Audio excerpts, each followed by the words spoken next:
Assalamualaikum warahmatullahi wabarakatuh. Apa kabar hari ini? Apakah hari ini ada yang tidak hadir?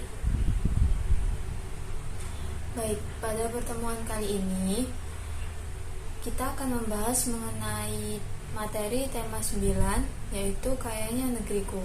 Subtema 1, pembelajaran kelima. Sumber daya alam menurut sifatnya terbagi menjadi dua, yaitu sumber daya alam yang dapat diperbarui dan sumber daya alam yang tidak dapat diperbarui. Sumber daya alam yang dapat diperbarui adalah sumber daya alam yang tidak akan habis meskipun digunakan secara terus-menerus. Sedangkan sumber daya alam yang tidak dapat diperbarui yaitu sumber daya alam yang akan habis meskipun digunakan secara terus-menerus. Contohnya sumber daya alam yang dapat diperbarui yaitu seperti tumbuhan, hewan, matahari, tanah, air, dan sebagainya. Namun, sumber daya alam yang dapat diperbarui ini akan habis nantinya apabila penggunaannya tidak ramah lingkungan, seperti hutan akan menjadi gundul. Maka dari itu, upaya yang dapat digunakan agar sumber daya alam tersebut dapat diperbarui yaitu dengan cara reboisasi, penanaman ulang kembali, membuang sampah pada tempatnya. Kegiatan ekonomi masyarakat tergantung pada sumber daya alam di sekitarnya.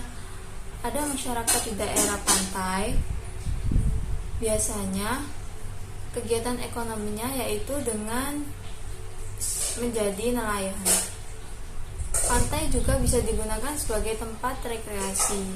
Kegiatan ekonomi masyarakat di daerah laut hampir sama seperti masyarakat di daerah pantai, seperti menjadi nelayan. Kemudian laut juga bisa digunakan menjadi wisata bahari.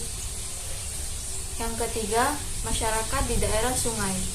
Sungai memiliki banyak sekali manfaat. Yang pertama yaitu sumber pengairan, di mana nantinya masyarakat di sekitar sungai akan memanfaatkan sumber pengairan tersebut untuk pertaniannya. Kemudian sungai juga dapat digunakan sebagai jalur transportasi. Yang keempat yaitu masyarakat yang tinggal di daerah dataran tinggi. Kebanyakan masyarakat yang tinggal di dataran tinggi memiliki mata pencaharian seperti bercocok tanam, bertani, berkebun, karena tanah yang ada di dataran tinggi itu lebih subur.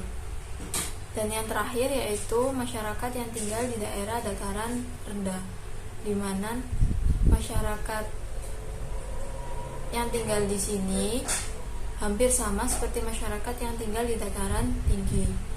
Namun di dataran rendah ini nantinya bisa dibuat sebagai perindustrian, bisnis perumahan, dan lain sebagainya.